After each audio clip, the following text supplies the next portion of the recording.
Hey, welcome back once again. It is Freaky Freedom Friday.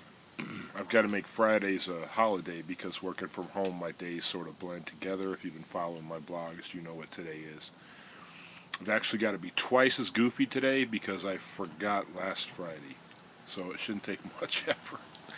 But anyway, yesterday we were talking about how to qualify a lead, how to qualify a prospect to see if they'd be a good fit for your opportunity or to see if you can make the sale. Okay. We talked about, opening the conversation, how to engage the conversation, how to keep the conversation going. Today we're going to be talking about feedback. You're gathering feedback during this process.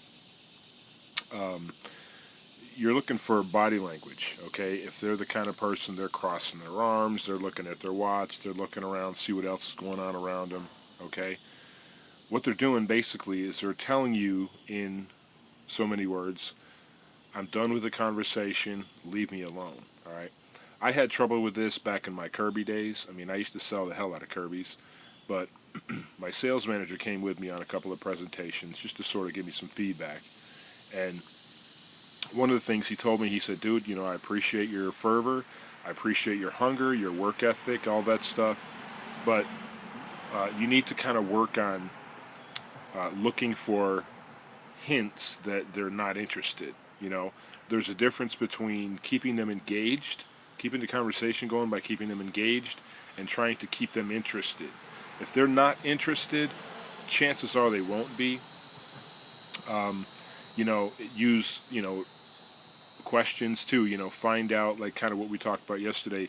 If they're the kind of person that cuts out coupons, to save money, if they'll drive out of their way to save a couple cents on gas, stuff like that. Those are good indicators that you're probably not going to make the sale, or they're going to want a deal.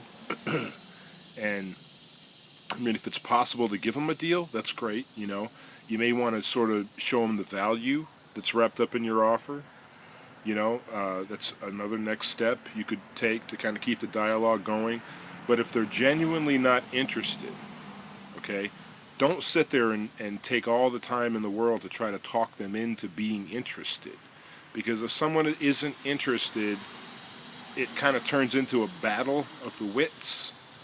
And it's not worth your time. It's not worth their time. Just politely back out of the situation, back out of the conversation, start talking about something else, okay? Don't try to force it on somebody. If you have this attitude, well, I've got to get it all out there because I might not have this opportunity again. If you're not going to have the opportunity again, it's not worth it, okay? If they don't want to engage now, they're not going to want to engage down the road. So just back up, kind of reorganize your strategy, aim at, a smaller goal. The sales funnel is multi-tiered. You don't want to try to stuff them into a sales funnel in the first conversation. Sometimes you can. Sometimes somebody is interested. You can get them interested, and you can move them down the road quicker. Sometimes it takes longer. So, if they're not interested from the get-go, it's not worth your time. It's not worth their time, and don't do that for your own sake. Okay, for your sanity. So, if you'd like more information, on my blog. If you'd like to find out what our company's all about, there's a link down there in the description. It says go here. Just click on that link. It'll take you to a capture page. Drop your email in the capture page. It's hard-coded to me. I have a no spam policy. I take that stuff really seriously. I don't sell, share, or swap your information.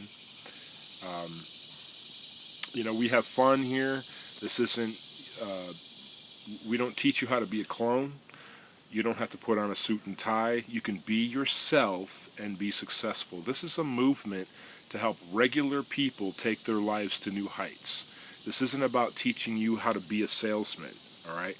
This is about just giving you the skills that you need